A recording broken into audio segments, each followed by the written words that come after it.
Good afternoon, everyone. Thank you for joining in for this session on a Saturday afternoon. A very warm welcome to our session today. It's a pleasure to have you all here in the session. I will be your moderator for this afternoon. Uh, we have five exemplary professionals here with us today: Ankit, Anamika, Pranjal, Darshita, who have been working in the impact sector for some time. Today, this session is focused largely around charting a path in social impact sector. Throughout this session, we will uncover the intricacies of the impact sector, introducing to the fascinating world of opportunities it offers, the key players who are driving the change, and our esteemed panel of experienced professionals here will share their first-hand experience to you all, give their insights, and advise you on currently how the sector works, who are the players in the sectors, and what are the different ways you can begin your career and transition into social impact sector. Now, I'll set the agenda for today's session. We'll have the event in three parts. First, we'll get to know our sessions, we'll know about our speakers, their experiences, how they transition into the impact space, and post which they will also give us the guidance of how they post which they'll give us their guidance of how they had started and currently where they are working and how their experiences have been. The second part of this discussion, we will have all the interesting questions that you have already shared with us. We will ask those questions to our panelists and we'll get to know their insights about it. In the third part, we will have a case study session wherein our panelists will present to you a problem statement that they had worked on and how they had solved it. What are the things that they did, what approach they took, and to also give you a glance of what kind of problem statements in different impact spaces we get to see. They will solve a live case study session with you, wherein you will be joining the two breakout rooms and you can see them live how they had solved that problem. Post which we will have the floor open for you all, and you will be able to share all your questions live that you have. So without further ado, let's start the session. I will begin by introducing myself. I'm Sakshi. I'm currently working as a senior associate consultant at GDI Partners. GDI Partners is an impact-driven organization committed to transforming the lives of individuals and communities for building an equitable and inclusive world. Our strategic approach involves forging meaningful partnerships with governments and impact-oriented leaders to bring about sustainable advancements in the sector. We are a young and growing startup, which started its operation in November 2020. We are a team of around 60 professionals stationed in different parts of the country. We have partnerships with 6 state governments and are currently working with MORD, MOEFCC, along with NITI Aayog at the central government level. So without wasting any more time of yours, let's start and get to know all our panelists here. So I would like to start with Ankit. Hi, Ankit. It would be great if you could introduce yourself by taking a minute or so. Hi all, thanks for joining in. Good to be here. My name is Ankit. I'm an engineer by training. I graduated from IIT Kharagpur back in 2013. Been almost 10 years since then. Post IIT Kharagpur, I worked with a mining company called Rio Tinto for 3 odd years, but then wanted to always work in the social impact sector. Got a chance to join the first cohort of the Chief Minister's Good Governance Associate Program in Haryana. Post that 1 year, I moved to Samagra, worked with Samagra for around 3.5 years. Post that, had almost a 6-month of consulting stint with 2 philanthropies, Children Investment Fund Foundation and Central Square Foundation. Post that, co-founded GDI and on this journey for the last 3 odd years now. Thank you, Ankit. Thank you for introducing yourself. It's great to hear your journey here. I would like to introduce Anamika, and I would urge her to provide her introduction. Yeah, thanks, Sakshi. Hi, everybody. Good to be here. So I'm a senior associate consultant here at GDI for the past year. And my professional journey has been in the development sector itself. I've done a few different things here. So I started out with my Teach for India fellowship. I was doing that for 2 years. I then did my master's in public policy and then moved to a research role at JPAL South Asia. Did that for about a year and a half, and then I joined GDI, and I've been here this past year. So really looking forward to the session today. Thank you, Anamika. Thank you for introducing yourself. I'd like to introduce Pranjal Kothavde. I would urge you to introduce yourself as well. Hi everyone, my name is Pranjal and I'm currently Senior Associate Consultant at GDI Partners. By training, I've done graduation in urban planning from College of Engineering, Pune, and right after that, I did Masters in Urban Policy and Governance from TISP, Mumbai. Prior to GDI, I worked with the Ministry of Social Justice and Empowerment as Maharashtra State Coordinator. And since last year, I'm working in GDI and we are working on air quality improvements with the government of Punjab. Thank you, Pranjal, for sharing. Thank you for sharing your background. I'd like to introduce Darshita as well here. Darshita, I would request you to provide a brief introduction of yourself. Pleasure to be a part of the event today. I've done my BCom honors from Gargi College. Then I had the privilege to start my corporate journey with EY, where I worked for almost 1.5 years with the audit and assurance division of the Luxembourg team. Then I moved to Satwa Consulting, where I worked at the intersection of business and impact with the CSR advisory team. And recently I moved to GDI Partners 4 months ago. And I've been working with the Philanthropic Foundation here. And it's been great to meet you all today. Thank you, Darshita. Thank you for introducing yourself. We have another panelist with us, Pranjal Thaka. Hi, Pranjal. I would request you to introduce yourself.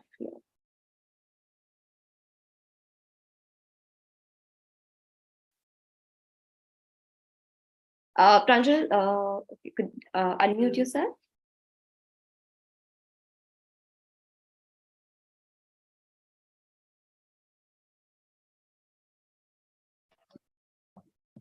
Yeah, I can hear you now.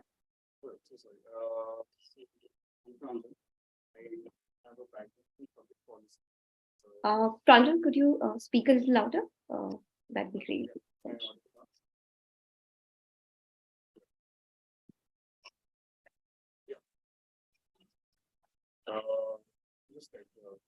I don't have a policy in the last 4.5 years. It started out with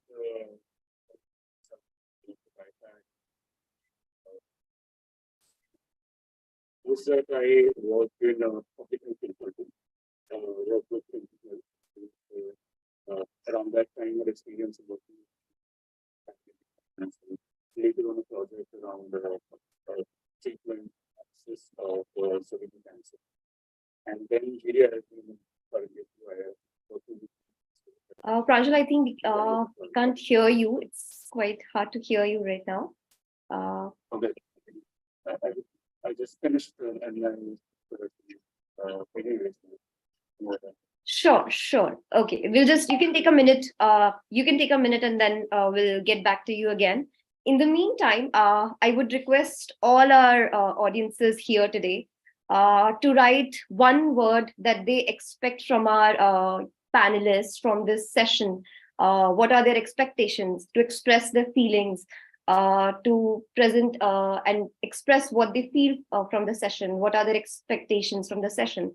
In one word, if you could all put it in the chat box so that we all get to know and will be able to provide you and meet up to your expectations for the session. So it'll be great to hear from all of you if you could just put in one word, expressing your feelings. What are your expectations from the sessions?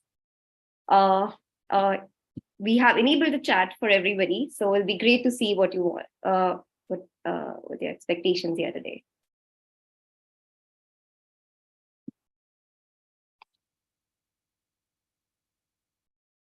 I can see the messages coming up.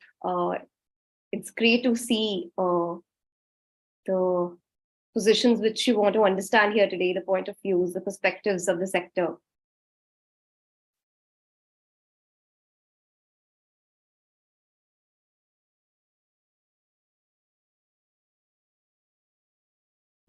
I can see, and I think we'll be covering all of the points today in the sector, and I hope all your questions will be cleared in the sector process.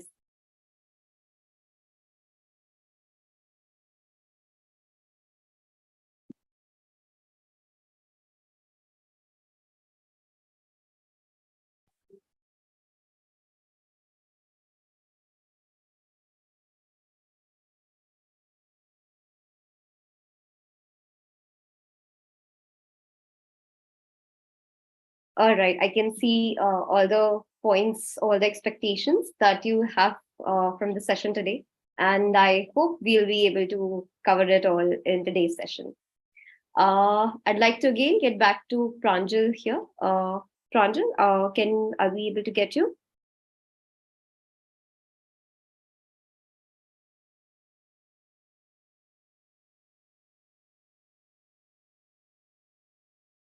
I think he is joining. That's all right. We'll get him again back on when we ask him the question for the panel. Without further ado, oh, we got him. Yeah. Yeah, Pranjal, yeah. Please introduce yourself to the audiences.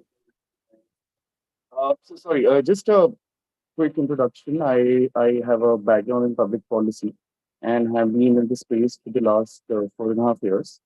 I started out with political consulting, worked with 3 different assembly elections, and from there I moved on into public health consulting. I worked with Clinton Health. There was a time when the pandemic also hit, so our experience around how government systems react to such situations was one of the key highlights of that experience.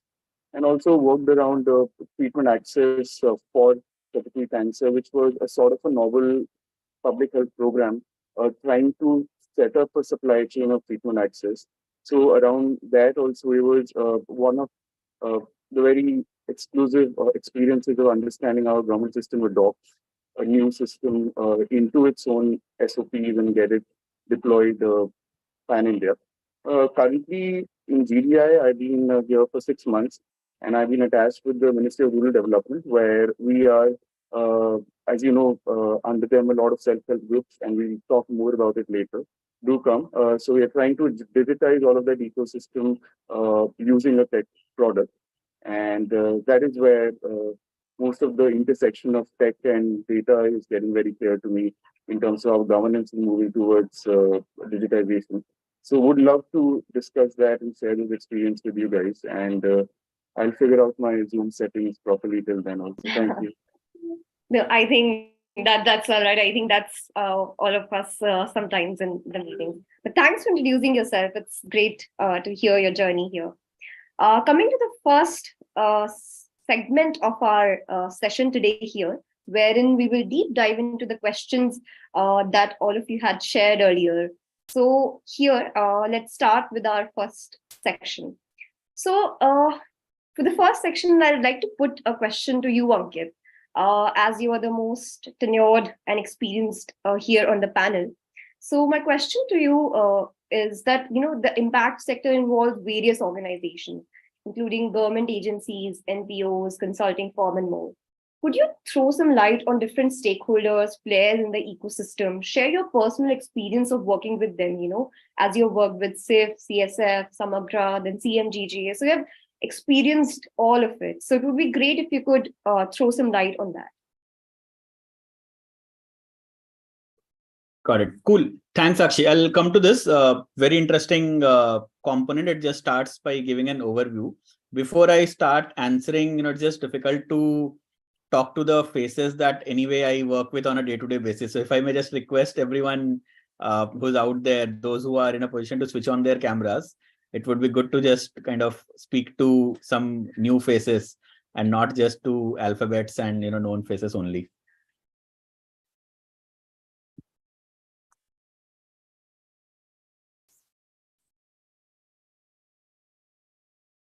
Great.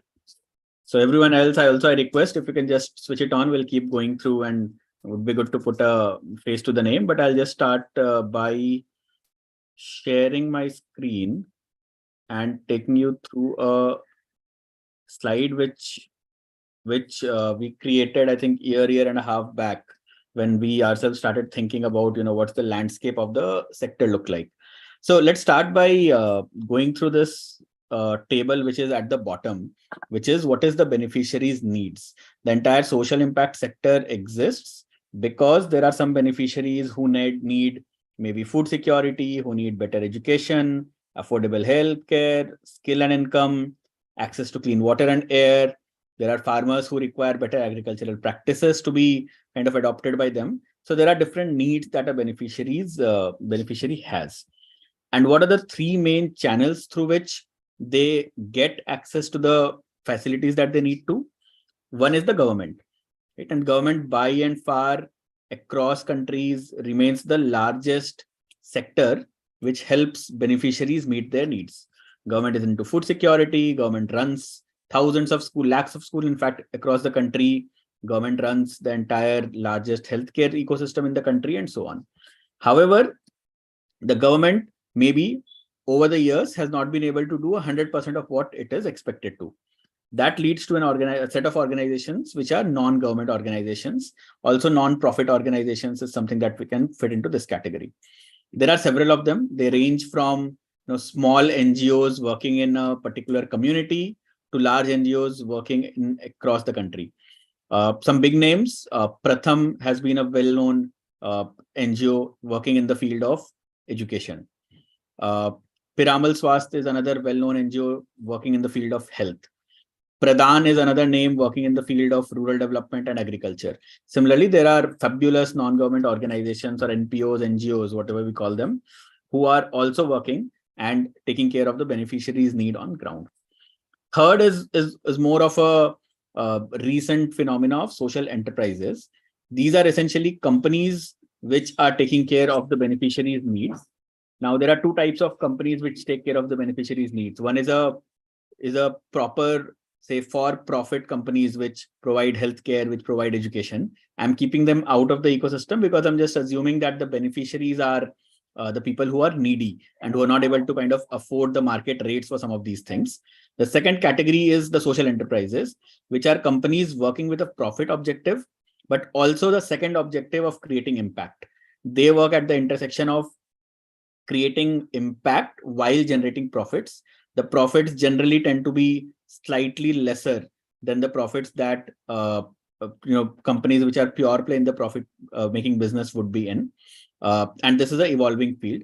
A couple of names that come to mind in education. There's a company called Conway Genius, which has been really working hard to make education affordable for all at a lower cost while maintaining the profit objective that the organization has.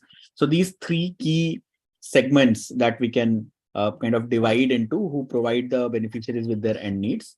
Government, of course, has career pathways like policymakers, civil servants, and then coming again last decades phenomena of young professionals and fellowships coming into the government sector. Now, government, NGOs, and social enterprises need funding to operate. Government, of course, manages most of the funding through taxes. But for NGOs and social enterprises, there are multilaterals like the World Bank, Asian Development Bank, and so on, USAID, some of the multilaterals which fund the impact work which is happening in the country. There are philanthropies like, say, Gates Foundation, Dell Foundation, Michael and Children Investment Fund Foundation, Open Philanthropy, Tata Trust, Ajim Premji Foundation.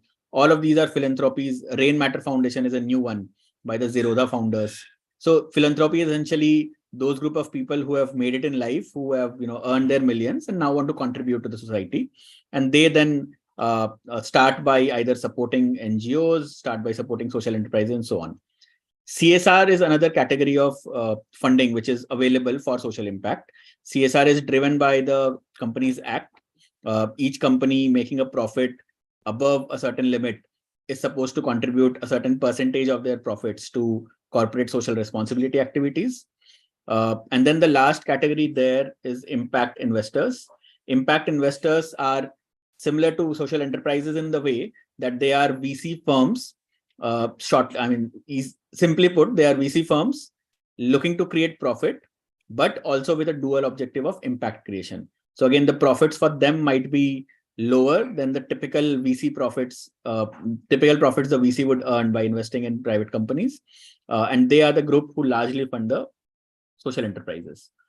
However, just the availability of these organizations and the funding agencies is not sufficient. There needs to be some enablers, that enabling type of organizations also that are in the fray. Think tanks and policy advocacy, these two groups, I can put them together. They are the groups who conduct good research. And Anamika will give an example of Anamika was working with an organization called JPAL, which is into policy advocacy. They do RCTs, they understand what kind of interventions work, what kind of interventions don't work, and then get back to advising governments and NGOs about, look, this kind of interventions work, why don't you do that? Think tanks are into policy research. They would analyze any given policy, come up with pros and cons of the policy, how should the policy be defined, designed, and so on. Monitoring and evaluation kind of organizations also become really important, because once an intervention has been done, someone needs to come in and say whether it has worked or not, what kind of benefits have accrued to the end beneficiaries, etc. And then over here, I've put impact consulting, which is the type of organization that GDI is, the type of organization that my previous organization, Samagra, is. Impact consulting organizations, again, another example is Darshita worked with Satwa, which is another impact consulting firm. So these organizations play an enabling role in helping governments, NGOs, social enterprises, as well as these funding agencies in doing whatever they do in a better way. So this is how I put the entire landscape of the sector that we are operating with. I'll take a pause for now, keep this screen on for 5-7 more seconds, and then pass on to Sakshi to carry forward the conversation for now. And if there are any more questions around this, we have a Q&A session on which we can discuss this. Thank you, Ankit. Thank you for explaining it beautifully, how many different players in the sectors are. And I think given how the sector is has increased and tremendously progressed over the past few years, it's good to know so many players coming up, doing different aspects of the work in the social sector. And for us being professionals in the sector, it's good to understand what each of the players are doing to be connected to them. So I think that was a pretty good and apt description of how the sector looks like. Moving on to the next question that I had, and I think most of us here, being from the sector or people in the audiences who might want to switch to social impact sector, coming on to how to transition to this impact sector, how to be with these different players, how to come and get an entry in these with these big giants or upcoming firms in the sector. What are the upcoming trends in these sector? Moving on to understanding this section of the impact space, I'd like to call Darshita here, and I'd like to ask her, when you transition to impact sector, what skills, qualities do you believe are essential in the social impact sector? And how can aspiring professionals develop them? So if you would throw some light on this, it'd be great. Thanks, Sakshi. It's a very beautiful question on the skill sets one needs to develop before coming to this sector. And this sector, as we all know, we are trying to create impact for the communities, for our communities in a country. So first and foremost, empathy and patience, as we all know, is very important, because impact is not a switch that you can turn on. It's a flame which is slowly kindled to life. So if I were to summarize the skill sets in 3 categories, first would be the interpersonal and communication skills, which are very important, because it's a kind of a front-end setup where you work with the stakeholders day in and day out, be it your internal team members or the external stakeholders, the NGO partners, the government players, or the compliance agencies, or the donor, or the philanthropy. So how to build a long-term relationship with your partner is very important. Second is the problem solving. because this is not a business problem that where you have to maximize the revenue or maximize the profit. It's a very complex problem which even the world banks of the world haven't been able to solve for ages. So I would say these are wicked problems, and we need to have a problem solving mindset to come up with the innovative solution. And third, I would say the project management skills are very important, be it any sector, be it CSR, be it philanthropy, or otherwise. One needs to know how to manage the project end to end, from the planning stage to the execution stage. All right. Thank you, Darshita. Thank you for sharing that. I think overall, when we move into the sector, we are apprehensive about, moving into a different sector anyways, and having certain skills, even if you could utilize your previous background to and find some parallels between the two sectors. I think that's a great way to begin, or have some space where you can use your previous experiences as well. I think that's impact sector offers that to you as well, given the skills required in this sector. Moving on to the next question, I had, in this regarding transition as well. I think for somebody who comes from a non-consulting background, or for somebody who's starting out in this sector, Anamika, I'd like you to throw some light on this. How can somebody working in a different sector, in a non-impact sector, transition into impact consulting? We all have apprehensions about moving in this sector before. So what are some things we should focus on initially, or what are some ways which we can explore this? So if you could throw some light on this, that'd be great. Yeah, thanks, Sakshi. So I think when we talk about transitioning to impact consulting, personally, I feel it's a lot of the skills that you would have in any other consulting firm, whether you were with like a PwC or like BCG or whatever. It's the same thing, right? You should have a problem solving mindset, the kind of frameworks they use for that. Those kinds of skills are the same in impact consulting as well. You are a consulting firm, so those things are transferable. I think just what one thing that can be added is this understanding, like Darshita said, of the landscape, and how Ankit really explained it, the kinds of different players that are there in this ecosystem and the kinds of problems there are, like wicked problems, right? Like education is not just an education problem, but there's so much intersectionality with health, with nutrition, sanitation, and things like that. So just reading up a little bit more on that, understanding that a little bit better. In terms of, I think somebody posed a question here about hard skills, etc. So I'll say, whenever you're thinking about impact consulting, just generally like a problem solving mindset, knowing your frameworks, understanding that, and then also just having a understanding of this landscape better, and reaching out to more people who are in this sector, talking to them about what kind of players there are, that will be helpful.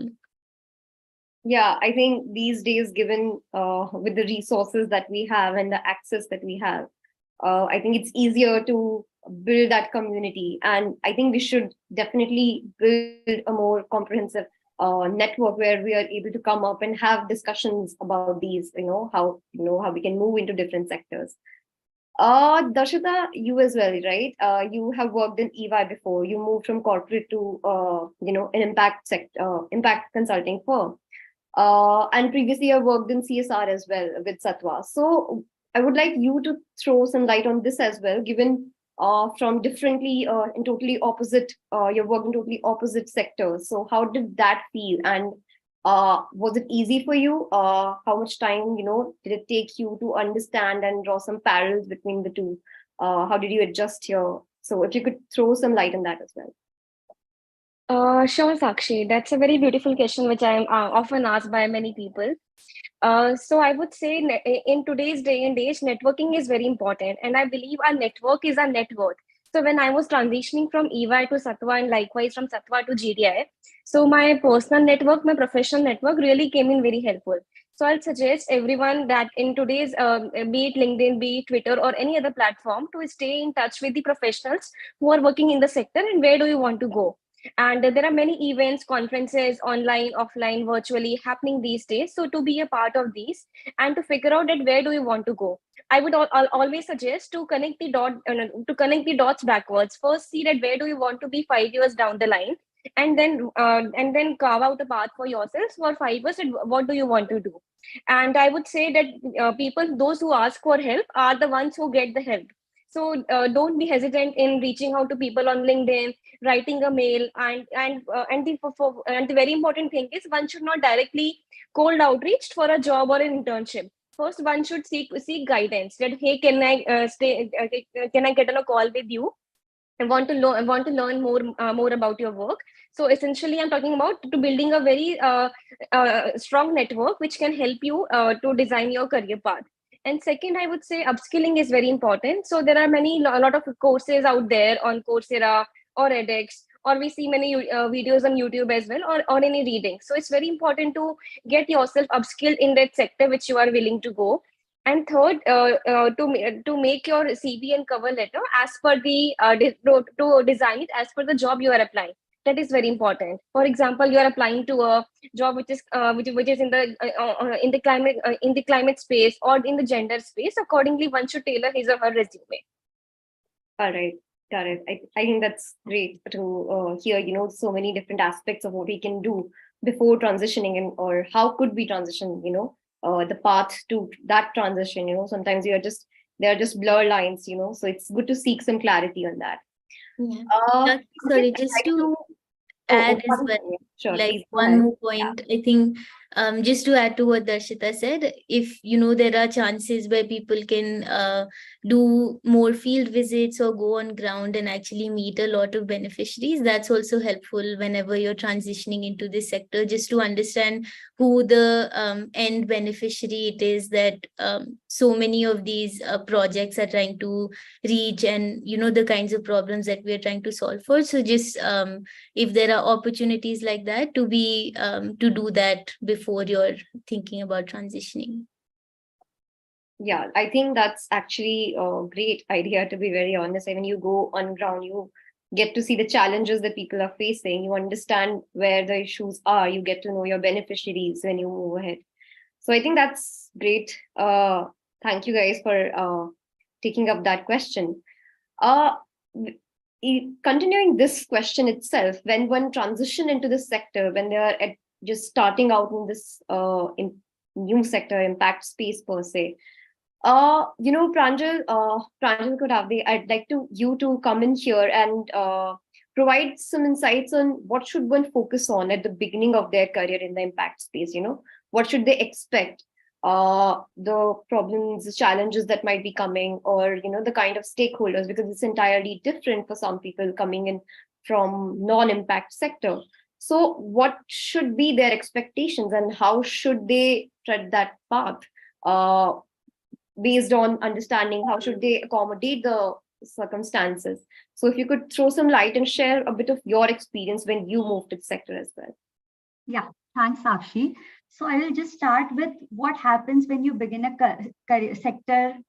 your career in social sector. So initially it is very exciting and it is going to be a meaningful journey, but you need to understand that there will be certain challenges.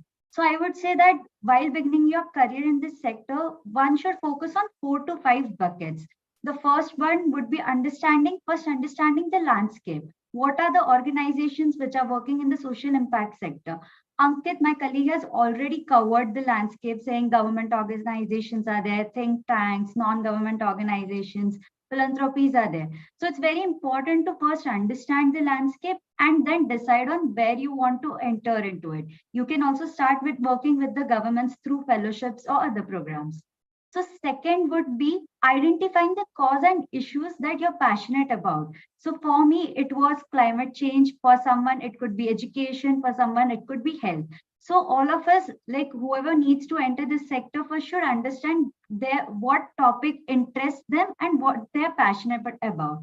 So they can also discuss with the beneficiaries, government officials, and other organizations working in this sector to detail out what is their passion about.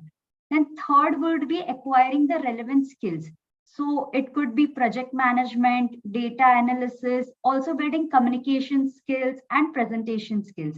And the fourth one, which Darshita also mentioned, that networking in this sector is very important, because without networking, you won't be able to reach out to the right people. And this space is very small right now. So if you know someone, it's very easy to meet them, get information from them. And overall, I think collective efforts are only going to lead to positive change. So it's always important that we collaborate with other organizations in this sector. And as far as expectations are concerned, I think if you have the enthusiasm and the commitment to do something and the willingness to learn, then there are countless opportunities in this sector. Be it any program, be it any problem, it is multifaceted. These are systemic issues. These will need time, but overall, you can expect that there will be a fulfillment of creating positive impact in the society by working in this sector. So I think satisfaction is something which you will get after working in this sector. Obviously, there will be challenges, like sometimes your stakeholders won't be aligned with what you're working on. But overall, yeah, perseverance, and finally you will get the satisfaction. Yeah.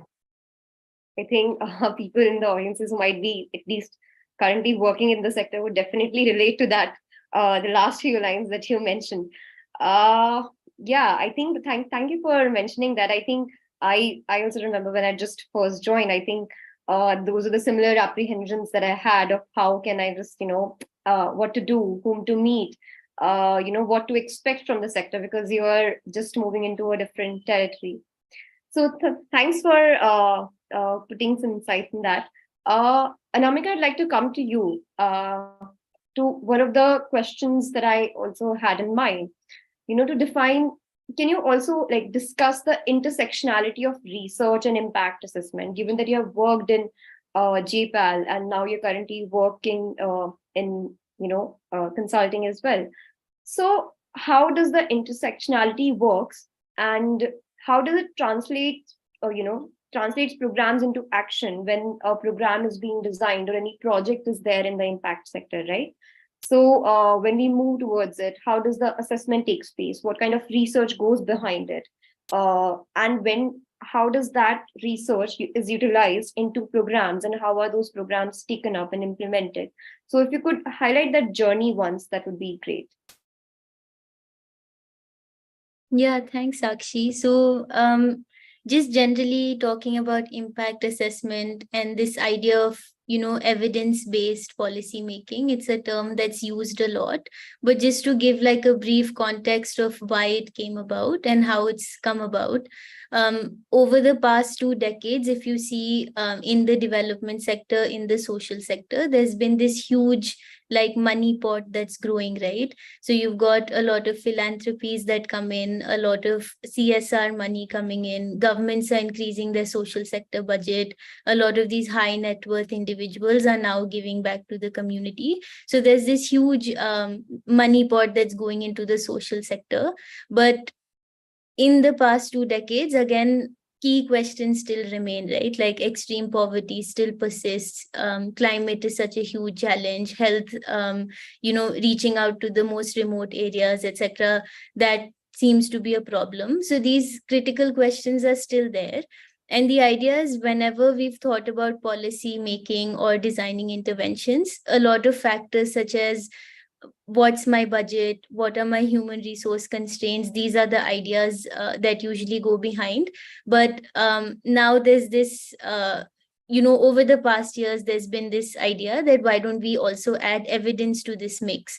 So really understanding what kind of programs work, what kind of programs don't work, that should also be at the core of deciding what kind of interventions are NGOs doing, are governments doing, what kind of policies are being drafted. So that's why a lot of these research organizations have come, and these are the questions they're trying to answer. So for example, if we look at education, or if we look at health, whichever sector, there are lots of different programs, lots of different ideas, but not necessarily all of them actually give certain kind of outcomes. So for example, I think for me, the most interesting part of working at JPAL was the kinds of research that they did to identify programs that don't actually work, right? Because that's so much money actually going to waste. So for example, they've done this RCT for in Karnataka for a village where you had a lot of these primary healthcare centers. And there was one policy that had started that doctors don't actually attend these healthcare centers, right? So they came up with this thing where they'll put in biometric attendance, kind of taking those little boxes where people come in, put their thumbprint, and then they thought that that will increase their attendance. A lot of money actually went into this, and then they kind of did an impact evaluation of this. They did, conducted an RCT and found out that actually their attendance doesn't increase that much or doesn't have that much impact. And they actually kind of changed that program, right? So all that money that had gone in that 1 year actually got saved, and they're using it to, put it in something that might work better.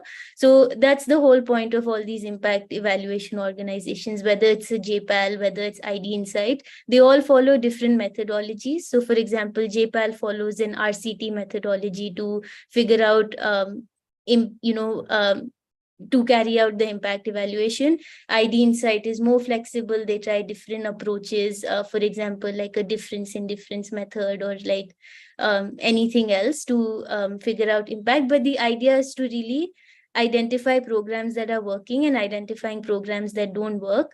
Then these organizations actually have a policy segment to it, right? So they'll bring up a team that can take all this research, simplify it, synthesize it, and then share it with these government stakeholders or different NGOs to say and point out that these programs are working, these are not. And that's when your second half of your question of how is this translated into action. So these smaller policy teams in these research organizations, that's what they're doing. So they're taking this research and taking it to governments and saying, this is what works, this is doesn't. So that's where put your money and resources here. And then happy to take questions later on this. Yeah. Thanks, Anamika, for shedding some light on that. I think it's good to understand how the ideology behind, research-based firms or research works, right? Because as you know, like in the current sector, a lot of research studies as well are going on. So what's the utilization of that in impact space? And how does governments use it, or how does private players use those research in the sector? I think it's good to have an understanding of that. Thanks for sharing insights over that. Coming to next, I think another aspect in the impact sector, one being research, but a new and upcoming trend that we see, not just in impact space, but everywhere, but especially relevant to impact space as well, is the role of technology and data, of how it's been, utilized in impact space. So I'd like to bring in Pranjal Dhaka here. I'd like you to take up and put your thoughts to this, of how the role of technology and data has evolved in the social impact sector, and what impact has it had on your work, or has your approach towards looking at data and technology changed over, some time in the way you work? If you could shed some light on that. All right. I mean, just to start with, I think it's clear to acknowledge that it's a clear paradigm shift into any kind of government work or a development sort of intervention having technology at the core of it. If you really look at it, in the past few years, you have governments not in silos, but towards an integrated and towards a system building with technology being delivering those service deliveries. So in those aspects, we believe in all of these scenarios, while interacting with government projects or interacting in terms of delivering impact, the key, I think, time was the pandemic, when suddenly everything was shut down. Your networks of logistics were not available. Your regular offices were not working. And that's where the government, for the very first time, started employing these tools, so to say. We had a time where we were working with the procurement department, and you'd be surprised to know that like procurement of the entire state of Madhya Pradesh were being done manually. Every day, people churning in files in and out. And imagine that system in delivering, let's say, oxygen cylinders over a day and getting that passed through the transparency of the kind of accountability that government systems are forced to have. So in those scenarios, I think government and our systems have learned a clear lesson that employing technology is adding not just the benefit of delivering the service better, but also ensuring that systemically they are enabled to control the values that they wanted to control, which is things like ensuring transparency of any kind of operation, reducing the pilferage, which was hard to visualize, getting decision making closer to, let's say, the real data, which is coming on real time rather than circles of sensors churning and giving you projections. So, in all of these respects, the way any kind of solution approach is happening when government projects starts out with understanding how we can augment some sort of technology also with it. And while that is happening, the idea of DPIs or digital public infrastructure has taken a very strong shape into the ecosystem. And what we mean by that is simply Aadhaar. Like Aadhaar, it gave a very simple and fundamental right to a person of identity, which was somehow missing. And the fact that that was given to citizens, it enabled so many citizen products which are now based on your verification of Aadhaar. And in a similar way, you can see how in all of these governance projects, the service delivery or the digital public infrastructure which we are building now is clearly very forward looking. And when we are looking at any intervention and we look of scale, we cannot imagine scale in the current scenario without employing one or two forms of such technology or such tools. So in those ways, I would say anybody who's trying to navigate their way into really thinking about solving social problems, one should clearly also think about how technology can be a key driver in catalyzing and making it really materialize faster in those respects.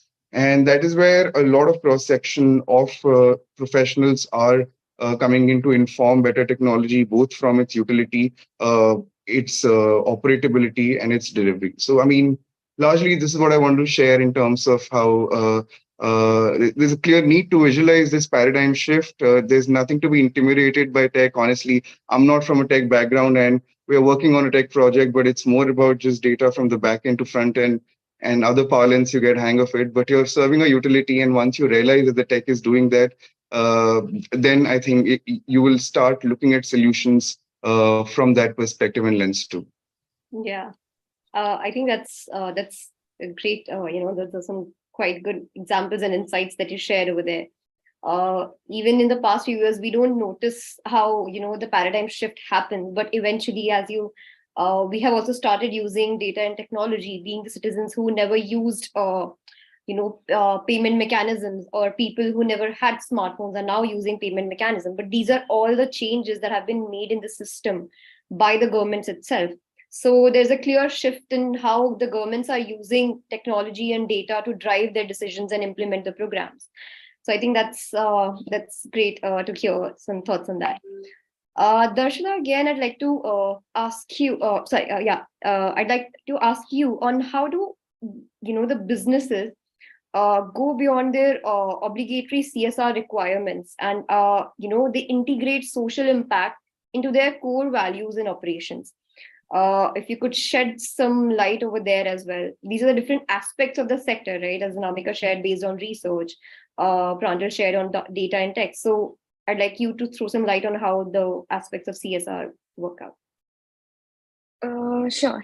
So in the span of past 8 to 10 years, the CSR space has really evolved. Earlier, it used to be that the corporates had a quick buzz around the disbursement. They need to disburse the fund by the end of the financial year, otherwise they won't be compliant. Or the other way was they were supporting the NGOs for a short-term basis. An NGO coming to them and it required XYZ funds, and the corporate giving the fund. So they were more on a project funding mode. Now, since the consulting firms are coming into the picture, or the CSR foundations are coming into the picture, so the corporates are now looking at CSR as not as a problem solving, not as a project funding mode, but rather as a move towards a problem solving mode. So the CSR foundations have been established, and monitoring and evaluation have been made on a real time monitoring sort of. And also now the corporates have one as the primary anchor and the secondary anchor for the CSR strategy. And because if we try to solve for everything, we end up solving nothing.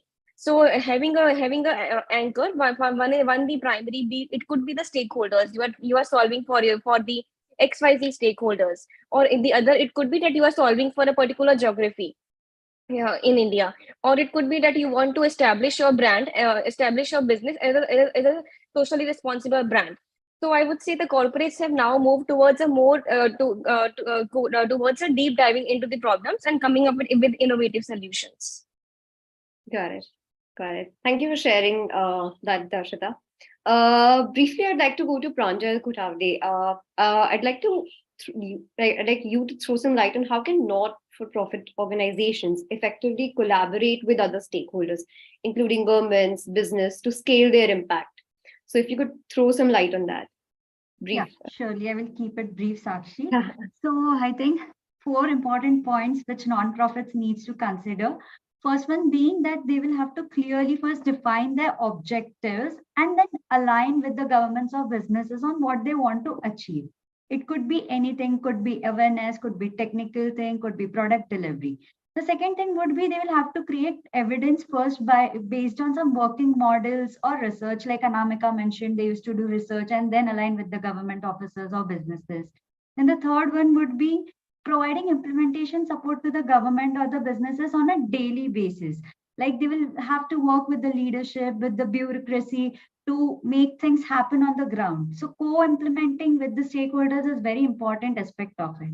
And the fourth one being like after the program is delivered and implementation is done, it is very important that the assessment of program delivery is ensured. It could be like what change has happened, what impact has been created, what are the learnings, what are the systemic learnings for impact, sustainable changes before they even close the project. So I'll just give you a short example, like a brief example where while I was working with the Ministry of Social Justice and Empowerment, so we had designed a program which was for senior care, old age homes. So few non-profits had reached out to the governments on how can they ensure that the senior citizens have homes for them after retirement age. How can we improve the aspects for the senior citizens? So it was very important that they had a discussion with the government officers first and aligning their objectives to achieve the final outcome. So I think these are the 4 things which any non-profit should consider while working with the government. Got it. Yeah, I think that's quite interesting to notice that.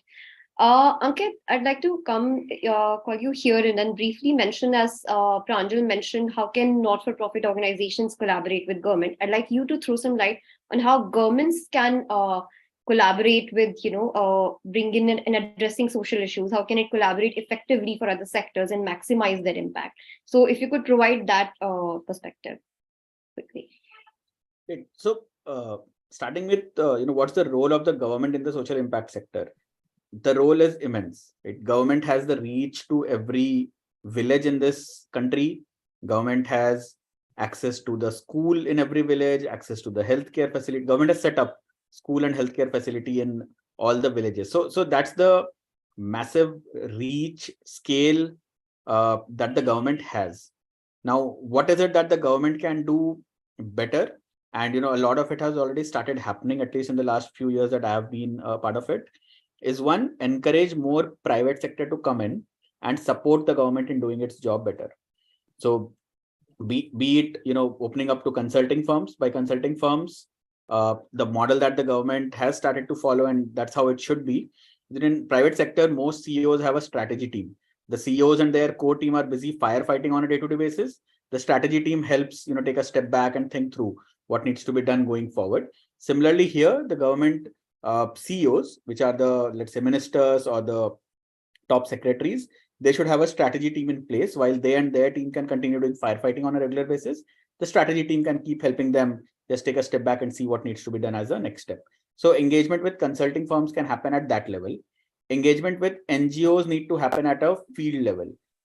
There are NGOs which are experts at education, which is to say pedagogy and how should teachers teach. There are NGOs which are expert at how healthcare facilities need to be given and all. So it's important for the government to collaborate with these NGOs at every possible level so that they can supplement the work that the government staff is already doing. Another area of collaboration that becomes important is research. unless governments understand what, government spends thousands of crores of rupees every year. Unless government understands which of these is being put to productive use and which of this is just, going into the drains, not improving anyone's life. It's just a, madhouse way of continuing spending the taxpayers' money. Hence, government collaboration with research organizations to identify what exactly has worked, what exactly has not worked. That becomes important. Last part of the collaboration can also be with CSR. CSR amount in India has ended up being a huge amount. At least a few thousand of crores every year is the total CSR spend. Many a times they are not in sync with what the government is prioritizing or the government wants to do. Maybe there's an element of collaboration that can be established between the government and CSR as well, to make sure that all of it is channelized in a, when two different hands join in, they are able to really move things faster in a better way than two people trying to do separate things. So that's another collaboration the government can explore with the CSR. Got it. I think that it's quite some perspective from the government side that you put it through. Thanks, Ankit, for that. So we have covered quite a lot of questions here. I think now it's time to open the floor to the audiences for some Q&A, wherein we will ask you to put your questions. You can do so by either raising a hand or putting your question in chat. If you have any specific question for someone among the panelists, if you'd like that person to answer the question, we'd like you to mention that person's name or call that person's name. And if you want to speak your question, then you raise your hand and we'll unmute you. So I think the floor is open to you now, and we can start with the Q&A session right now.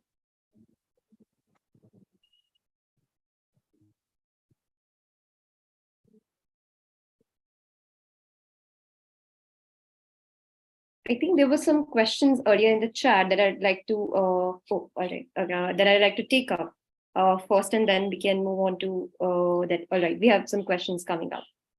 All right, so the first question that I like, Ankit, I'd like you to take that up. What if somebody has put in the question, what if the importance of formal education impact sector, or to the transition to the impact sector, if I'm getting it right? And that, if you could club it with the question wherein you talk about the hard skills required in this sector, what are the more technical skills required in the sector when we transition to the sector? So Vishmay, by formal education, if you mean the field of education, then I think the answer is there is no necessity to have a background in any specific education fields, which are, let's say, dedicated programs for the sector. For example, masters in social work or masters in public policy, masters in public administration. It is not important to have any of these degrees or having gone through any of these education qualifications to be able to make a career in the impact sector. I am from an engineering background, did not pursue anything after that. There are people here who are from different backgrounds. Someone with a background in humanities, someone with a background in management. So all of this, put together, there's no need to have a very specific degree or a formal education, so to say. If your question, however, was how much is the importance of a formal education versus a non-formal education, I think again, intent-wise, it does not matter at all. There are college dropouts who have gone on to become entrepreneurs in life. There are college dropouts. There are people who have not gone through the formal education channel who can build a career in any field that they want, including the social impact sector. On the hard skill sets required, some bits of it was covered by different people during the discussion, but I could say 3-4 things in a sector, in a organization like GDI or in a consulting organization which is working with the governments. One, problem solving. So if there's any problem that, say, you are given, you are at least able to break it down into smaller chunks. You are able to decide a step-by-step process. Just like I say, if you have to go from here to, say, Delhi, sorry, from here, I'm in Delhi, from here to, say, Calcutta, how do you break that down? So you break that down into, I'll first pack my bag, then I'll go down, then I'll take a cab or an auto to the station. Going to the station, I'll need to decide whether I need to book a Uber or will I get a Olo or will I get a auto downstairs? Then I need to take a train. For the train, I need to decide about the tickets, get them booked in advance, and so on. So just the ability to break down any given problem statement into these smaller chunks becomes an important part of consulting. 2 is communication. A lot of what consultants do is convert gibberish or non very clear kind of information into a language that any client, any stakeholder will understand in simple language. Pranjal was talking about a project that we are doing, which is very, very tech heavy. However, the bureaucrat in charge is not a techie. The bureaucrat is a 55-year-old person.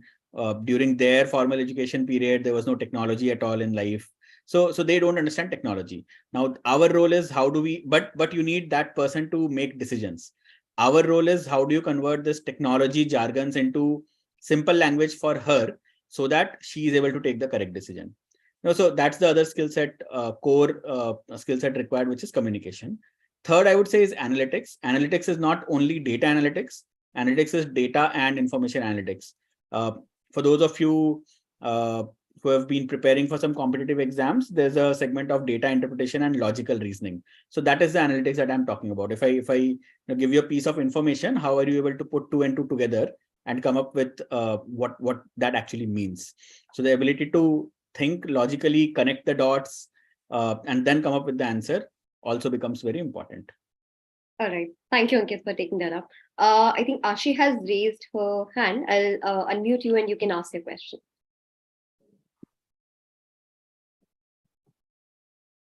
Hello everyone, am I audible? Yeah, you're audible. Okay, so my question is like for a fresher, if like you have did some graduation and wanted to go in a CSR firm and organization, so what kind of skills and hard skill you must have? Because when you talk about the freshers, so yes, there is some kind of barrier that you can't get opportunities in the consulting firm such as Satwa or something. So what is the first step you must take to get like better work opportunity for the growth? Darshita, would you like to take that up? Sure. Ashi, as you mentioned, for a fresher, the opportunities are limited. Yeah, that's true. And this consulting sector is very niche, which means many people are competing for very few opportunities. So what can a fresher do is first, as Anamika was saying, to go for the volunteering opportunities, volunteer in an NGO. So you get to see the on-ground work which is happening. And then maybe what you can do is build your thought leadership paper on it, build a white paper on it, on what are your insights on what's happening and what can be done better. And second is apply for internships. Many firms like Dalberg, Satwa, they first hire freshers as the interns and then give them a full-time offer after 3 months. So going for internship is also a good route to get a full-time offer. And third, I would say just upskill yourself through joining some courses or joining some webinars or going through some readings. We have made a list of some resources which we'll be sharing towards the end with you all. Thanks, Darshita. Vidhi, you have raised your hand. I'll ask you to unmute that. Please, your question. Thanks, Sakshi. I just want to understand from Ankit. So Ankit, you were mentioning about how sometimes the solutions or the objectives are not synced with the government. So let's say I work in a design innovation firm and our social impact practice also includes designing solutions for the end users or the beneficiaries on ground. But sometimes we do face hiccups on the syncing with government front. So if you could just help me understand at what level, if we want to have a government wine, what should be the level to involve them and what is the right time to do that? And if you could just explain with 1 or 2 odd examples of how did you face such kind of challenge in your program execution part? Got it. So Vidhi, if I may flip the question back to you and ask you to give a specific example of a challenge that you are facing. You can be vague. You might not want to talk about the exact problem statement, but if you can help me understand what is it that you are trying to do and where is it that you're getting a pushback from the government, maybe I'll be able to help you better. Otherwise, the answer might be a little more generic than you might have expected. Sure. From my limited experience, I've recently transitioned from NGO to a design consulting space. One of the programs that I'm involved in is implementing solutions in the SRHR space. Now, when we talk about innovative solutions, we design thinking space, or let's just be specific here, a human-centered design approach is actually designing for the end user. But what happens is we have designed one or two solutions for the end user. Let's say how to enable end beneficiary or the male migrants to access condoms right from the place where they are leaving, from, let's say, the source state, from Delhi, and then traveling to Bihar. But then now the major hiccup is how do we, let's say, ensure that they're buying condoms, or where is the intent? If we want to involve government stakeholders here, we're not getting permissions. So especially on the permissions aspect. So I just want to, that's why my question was around at what level should we liaison with the government, and what is the right time? Because now that we have already come up with the solutions. Got it. So, I would say if this is an intervention which requires government approvals, then the approval is best taken at the outset. Because you might run into a situation where you have done all the hard work, you have aligned all the different kind of stakeholders, maybe you have also put in some money, and then the government can come in and say, look, I don't agree with this, and there's something that cannot just be done. So the best time to align the government is at the outset, or at the end of a small pilot that you have done, which probably did not require a government approval. Got it. The other part to making this work is to incorporate any kind of government approval requirement as part of the solution design itself.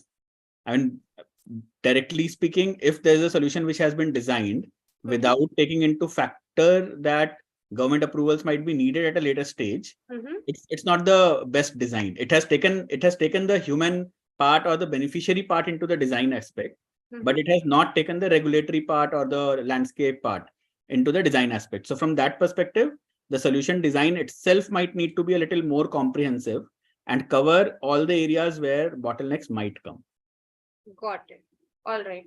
Thank you so much, Ankit. That answers my question. Thanks, Vidhi, for asking a question. I think if I may just jump in here again and give a very simple example, which probably everyone will connect to. Now, if let's say I'm in education, I've designed a solution that all the government school teachers, if they undergo 20 hours of training by me, then they will be able to go back and teach in a fabulous way, right? Solution design looks perfect. Let's say I'm the best teacher trainer out there. The solution design looks perfect, but the solution design ignores the fact that teachers who are there in schools might be at a different education level and also at a different motivation level. So just by giving them 20 hours of content, they might not be able to go back there and teach better. So my solution is, one part of the solution is correct, but what I'm also missing out is how do I also impart that motivation to the teachers that they use these 20 hours of trainings and then do their job better. Thanks, Ankit. Thanks for answering the question. I think Gaurav has raised his hand. Gaurav, I'd like you to ask your question. Yeah, thank you for the opportunity. There might be a bit of a disturbance because I'm traveling. But my question is something very relevant to what was pointed out very recently with regards to education. Now, my question is something which relates to how would someone look at a career in consulting when they have had an extensive exposure at the grassroots levels, let's say at the last miles. So how is it one should look at when it comes to large scale impact? Gaurav, could you please repeat your question? I think there was some error in the voice. We couldn't hear it clearly. Could you repeat your question, please?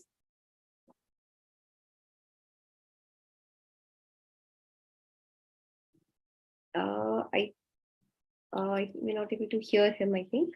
Gaurav, could you repeat your question, please? There was some, your voice wasn't audible properly back then. All right. Can you hear me? Yeah, we can now, yeah. So my question is, how should one look at transitioning from grassroots to a large scale impact when it comes to consulting? All right, got it. Briefly, I think Pranjal Kothawade, would you like to take this question? Rephrasing of just what he said.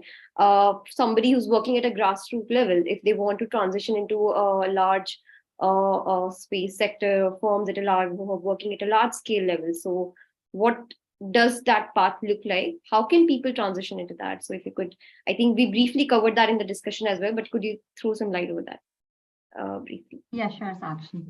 So, Gaurav, on that, I would say that if you're working at the grassroots, you already have the knowledge of what is happening on the ground, what is the governance system there, what is the ecosystem existing there. So, the next step for you would be like if you want to go into the field where large scale impact can be created, then you just create a roadmap. Shortlist 2-3 options where you can go and large scale impact can be created. For that, the skills which you will have to acquire would be problem solving skills, breaking down the problem into shorter steps, like Ankit already gave an example for that. And then also ensuring how you do decision making at the large scale impact scale. So for example, when I worked with the Ministry of Social Justice and Empowerment, it was more of a monitoring and evaluation role. But when I shifted to GDI partners, I had to first understand what is consulting, how to solve cases. So you can practice certain case rounds first and then give interviews in consulting firms where you can understand how a problem solving is done and how strategies are prepared. For that, you can also refer to some of the reports which are published by a few organizations where they give you insights on how to do it. And firstly, you can also build like network, connect to people on LinkedIn and understand what has been their transition journey. This will be very helpful. All right, I think we can just take one last question. I think that I see 2-3 questions. I'll club them once. With somebody who's been preparing for civil services or UPSC and somebody who has that background, what does it look like if they want to come to a social impact consulting or impact sector? What does that look like? I think Pranjal, you'd be the person if you could answer that question as well. Yeah. So I also took a gap for preparing for civil services after my job at the Ministry of Social Justice and Empowerment. So if you have done your preparation well, you already have background in like governance, you have understanding of the schemes, policies, and the public welfare options which are available. So the next step for you would be like to understand what does consulting mean. If you want to join a consulting firm, then what does it mean? How to develop strategies. And I would say that in GDI, there are already, like we have almost 3-4 people who have taken gap for UPSC and then have shifted to this in consulting. So being honest in the interviews is also very important, and ensuring and like telling the interviewers that you are driven, you want to work on social impact is very important in the interviews. And also highlighting the knowledge which you have. And along with the knowledge, you'll have to develop certain hard skills like presentations, then problem solving skills, which will help you to get into the sector. Initially, as Darshit also mentioned, you can start with doing internships or volunteering in some organizations, and then you can get a permanent role in those organizations. All right, that's great. I think thanks, Pragya, for taking that up. We will take just 1 or 2 more questions from the chat, and then we can move on. So there's one question that has come up. How do small-scale NGOs pitch for CSR funds? So Darshita, if you could take that question. Sure. Thanks, Anand, for the question. So for small-scale NGOs, so NGO needs to have a credibility of at least 3 years after their formation before they can pitch for the CSR funding. And if they go for the if they want to go for funding from the renowned corporate, so it's a little difficult. So in that case, what's the ideal and feasible route is that a small scale NGO, say you have started a NGO in the education sector. So you partner with a parent NGO, a large scale NGO, such as a Pratham, who is working on a large scale, and you partner with that. So the funds are then pooled to the multiple NGOs for that particular problem which is being solved, and the project. So that's the one way. Second way is to stay in touch with some consulting firms who work with the CSRs, for example, the Big Four, the Satwa, Dalberg, Samhita, and likewise. So they keep a repository of all the NGOs. So whenever they have to float RFPs, so they get in touch with some small scale NGOs as well for the short term projects. All right. I think one more person had raised their hand. We'll just ask that one last question. And June has raised the hand. So I'd like you to unmute and ask your question, please.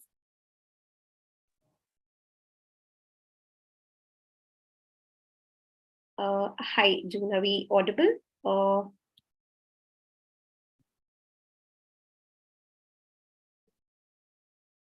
I think thank you for the session. Thank you for all the insights provided. I just have a question, like how does a day of a consultant look like in GDI Partners? And one second question, I have two questions. The second one would be someone moving from policy consulting or from the policy sector into impact investing space. Do we face any challenge, or else the dynamics will be the same? Two questions. Thank you. All right. Pranjal Dhaka, would you like to take the first question? What is the day for consulting look like?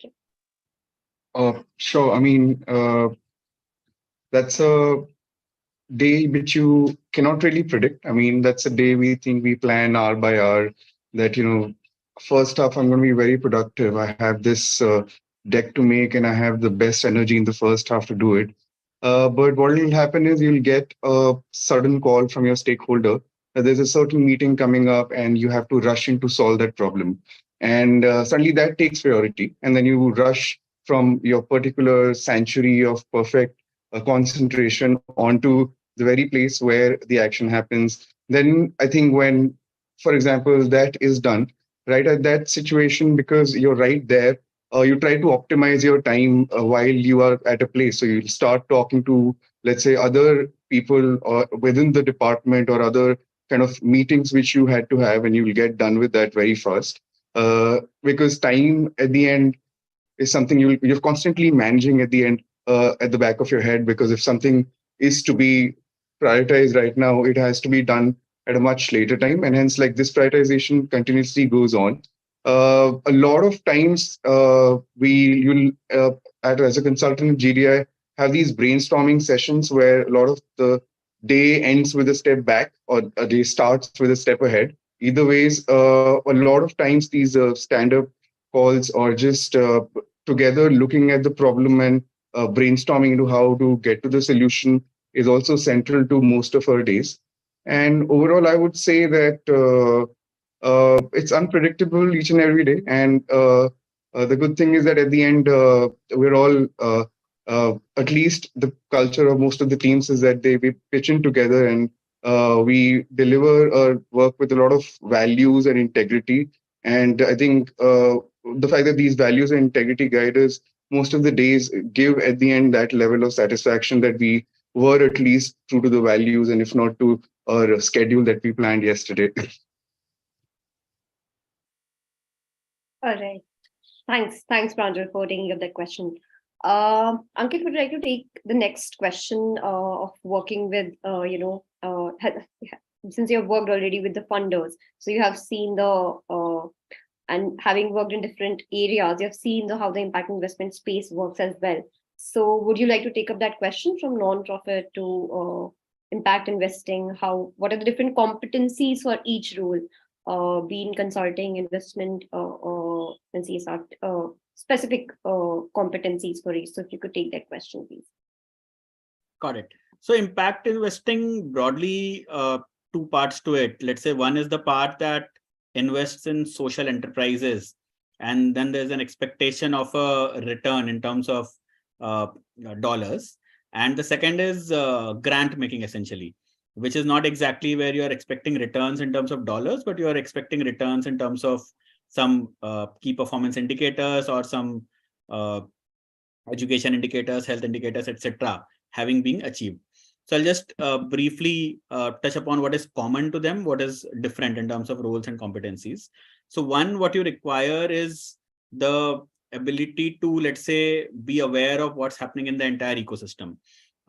As a program manager, as a grant manager, you might be given a target that, look, this is 10 crore rupees, and you have to plan where this money should go in, what is the best way to use this money, which is the organization where you should make this grant or where you should invest this money so that you get a maximum output out.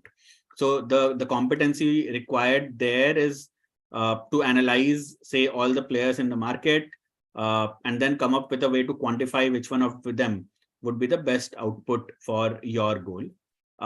Next comes networking. For most of the impact investing firms as well as philanthropies, knowing a lot of players in the ecosystem to who you can fund becomes important. So networking, being aware of what is happening in the entire ecosystem becomes important. Third is not exactly knowing the nitty-gritties of monitoring and evaluation, but at a broad level, identifying how you will get the monitoring and evaluation of a particular project done. At the end of the grant making or the end of the investment, you want to understand what impact it has created, what impact it has not created. So the ability to do that at a broad level. Last, I would say, during the life cycle of the project, there's a lot of project management that a grant maker does, making sure that the organization you have invested in is on track. So conducting review meetings with them, asking them the right questions, pushing them to think more, pushing them to think better, so that the end outcome can be achieved. That kind of a ability of overall pushing someone to do what they are getting paid for in a better way. That would be a competency that would be required over there. The difference in, let's say, pure play impact investing and in grant making is that the impact investing would require a little bit more on the numbers side, where we are expecting dollars in return. So you need to be very, very careful about how you quantify what is the ROI for the impact investing firm. In a grant making, that role switches to being aware of the indicators that you will use to measure.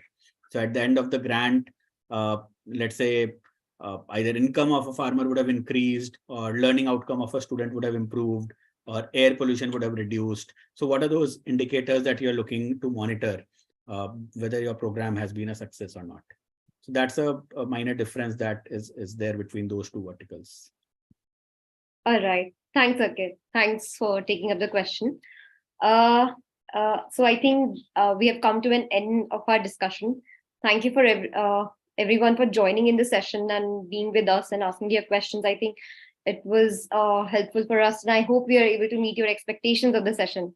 And for the same, we have shared a feedback form in the chat, and we will also be sharing that with you all over mail, along with the resources readings that that would help you get more better understanding of the sector in and the impact space. We'll be sharing all of that with you over mail as well.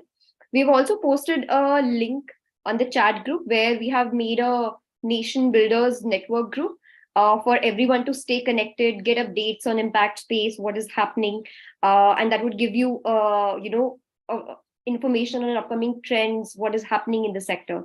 So we have posted all of that in the chat, and I hope we were able to meet your expectations of the session. And thanks everyone for joining in. We have also shared the resources for you to separate readings and articles that you could read and gain information from on the sector. Thank you everyone for joining in. We have now come to an end of our session. Thank you, everyone.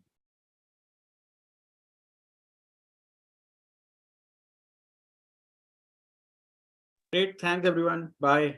Thank you.